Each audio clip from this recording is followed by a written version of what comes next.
Tuan-tuan dan puan, ini Islam. Kita nak buat benda yang Allah suruh tu, kita kadang-kadang kita tak tahu yang mana boleh, yang mana tak boleh. Orang bukan Islam, dia nak baca Quran, memanglah dia tak akan pandai, tapi kita bagi Quran itu ataupun terjemahan Al-Quran untuk apa? Untuk dakwah. InsyaAllah dia akan dapat membantu kita, tuan-tuan dan puan yang dikasihi sekalian. Yang kedua, punca kita ini susah untuk melaksanakan tanggungjawab dengan Allah Subhanahu Wa Taala, tak lain dan tak bukan adalah kerana al-bukhlu. Bak kata Ustaz Abdullah Khairi tadi, Kebakhilan menyebabkan kita ini susah nak sampai ke martabat al-bir yang Allah sebut dalam Al-Quran, lan tanalul birra hatta tunfiqu mimma tuhibbun. Kamu takkan sampai ke martabat yang paling tinggi yang dinamakan al-bir sehingga kamu menginfakkan apa yang kamu buat. Ustaz Abdullah Khairi habis masa dia untuk ke jalan Allah Subhanahu Wa Taala. Pusing KL, tuan-tuan. Saya ni pagi saya ambil satu, tengah hari satu, malam satu. Dia satu hari 5. Bukan 5 waktu solat, 5 waktu tempat ceramah. Sebab apa? Nak cover tempat anak murid dia kat sini ni. Cari dana untuk anak murid dia, tuan-tuan. Allahu Rabbi, muslimin muslimat. Saya tolong ni masuk buat dekat Melaka. Saya tahu orang Melaka banyak duit. Saya kata tak apa, kita tarik mereka daripada duk habis duit mengarut, baik dia infak sesuatu yang boleh memberi manfaat di akhirat kelak. Itu dinamakan wakaf, itu dinamakan sedekah. Tuan-tuan dan puan, tak rugi. Itu sebab dia kadang-kadang kita jadi bakhil yang teramat sangat, kedekut. Kita rasa Allah, kalau aku bagi ni apa aku dapat sekarang? Memang tak dapat sekarang, kamu mungkin akan dapat di akhirat kelak. Tu al-waqaf tu, wakaf tu mainkan peranan. Tu sebabnya Abu Bakar As-Siddiq, bila dia bagi harta dia tanpa dia nilai dulu berapa lagi tinggal pada anak isteri aku, tak ada.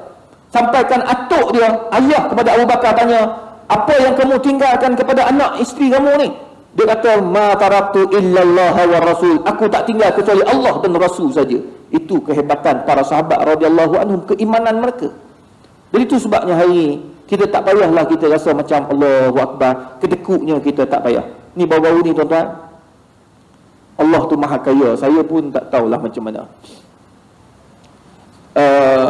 Dekat UKM baru-baru ni, saya teringin ayah saya dah meninggal. Arwah ayah ni banyak dia didik saya sampai jadi macam ni lah, tuan-tuan. Saya ni budak nakal.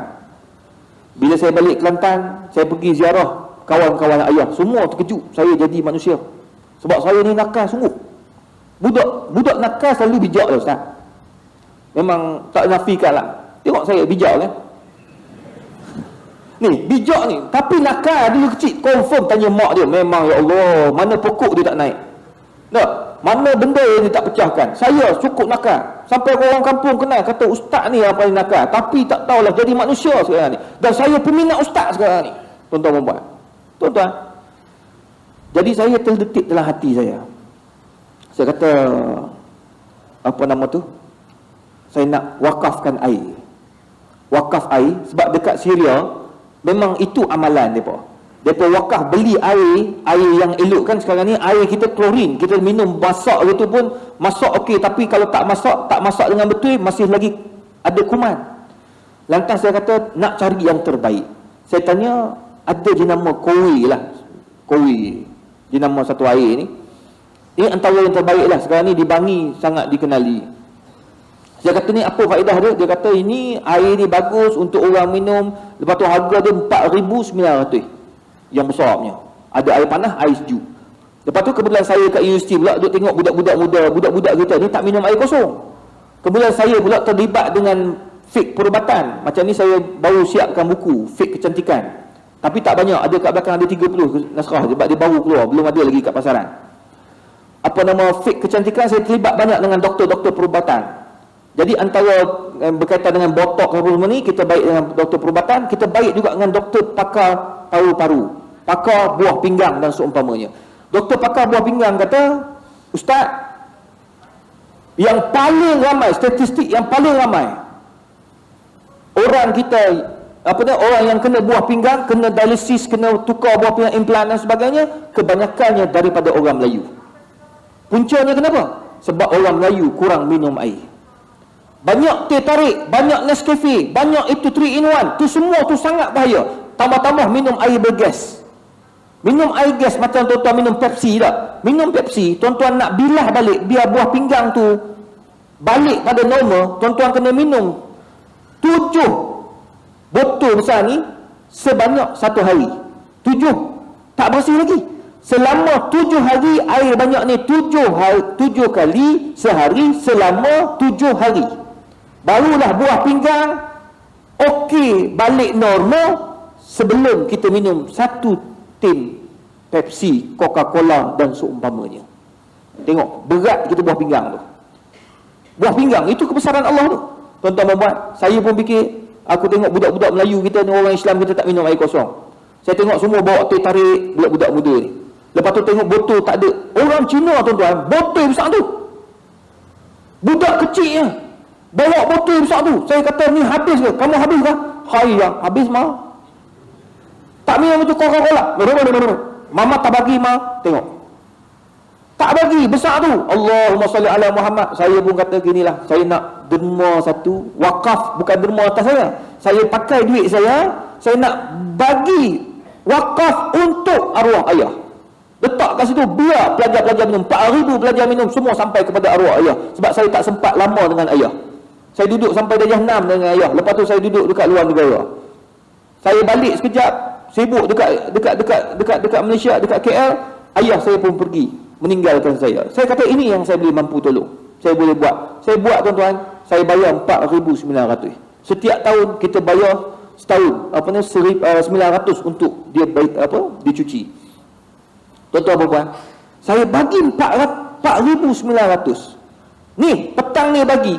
Esok Allahumma salli ala Muhammad datang satu projek daripada sebuah televisyen. Dia kata, ustaz nak bagi satu projek, boleh tak ustaz tolong kondak? Boleh.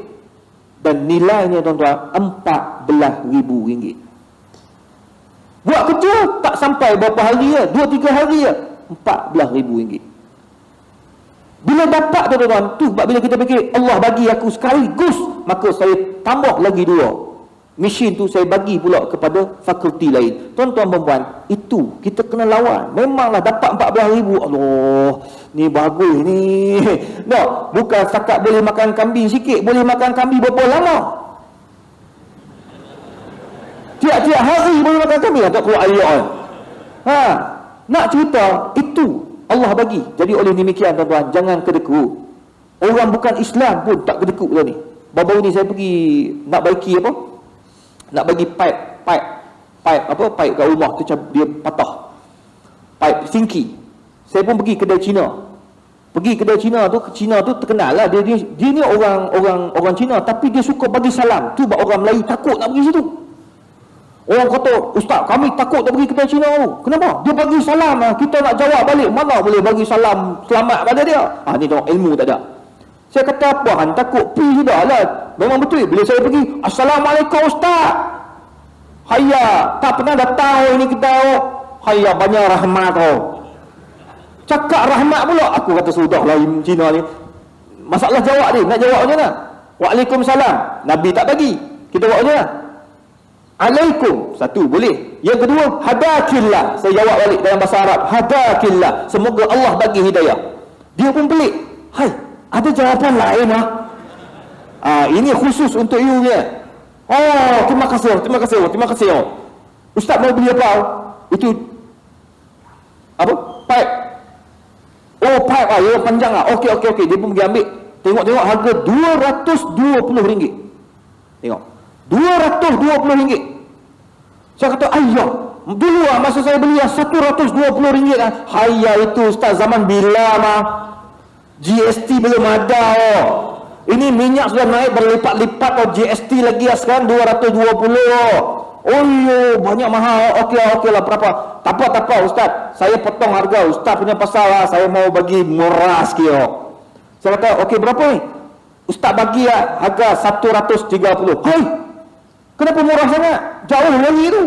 Dia kata, hayya ustaz, lagi mau tanya barakah. Dia cakap tentang barakah. Aku kata sudah dia ni. Kata tak apalah, saya pun bayar betul. Saya pun bagi 130. 130 bagi lah. Lepas tu dia bawa keluar daripada laci dia. Dia ambil 130, dia keluar laci dia. Dia ambil 50, bagi kat saya. Saya masa tu pakai jubah nak pergi kuliah maghrib. Kata ustaz, ustaz tolong ambil ini 50. Ustaz mau pergi masjid kah? Ya, mau pergi masjid, ada kuliah. Tolong ambil ini 50. Saya kata, apa pasal? Hayya ustaz mau sedekah. Ustaz pergi surau mesti ramai orang. Ustaz pergi mana-mana masjid esok bagi ini RM50 masuk itu tabung. Mana tahu 50 saya bagi esok Tuhan bagi itu 50,000. Tengok, dia percaya kepada yang Allah janji, kamathali habbatin ambatat sab'a sanabila fi kulli sumbulatin mi'atu habbah. Cina bukan Islam percaya kepada Al-Quran. Kita tak percaya kepada Al-Quran. Kedekut baik. Nak cerita sebab apa? Sebab kita tak percaya kepada Al-Quran. Tengok, kalau dia beriman dapat pahala dah, tapi tak beriman. Cuba saya pergi ambil juga RM50. Tak ada aku ribu minyak kereta, tak ada. Pergi-pergi saya masuk dalam duit ke dalam tabung. Saya doa, ya Allah, bagilah hidayah kepada hamba Allah itu. Semoga Allah beri hidayah dan dia masuk Islam dan boleh masuk syurga Allah Ta'ala. Tuan-tuan dan puan, kadang-kadang kita ini banyak bakhil untuk mendapatkan rahmat Allah Subhanahu Wa Ta'ala. Itu antara kekangan yang disebut oleh para ulama. Banyak lagi tuan-tuan dan puan, dan mungkin akan dijelaskan oleh sahabat saya Ustaz Abdullah Khairi. Wallahu a'lam. Alhamdulillah, seronok dengar buah-buah bicara yang dilemparkan oleh Al-Fadhil Ustaz Dr. Izzat Arif. Tuan-tuan dan perempuan, kita masih lagi awal lagi. Alhamdulillah baru 7.30. Jadi insya-Allah kita akan berhenti Ustaz pukul 12 Ustaz. Jadi alhamdulillah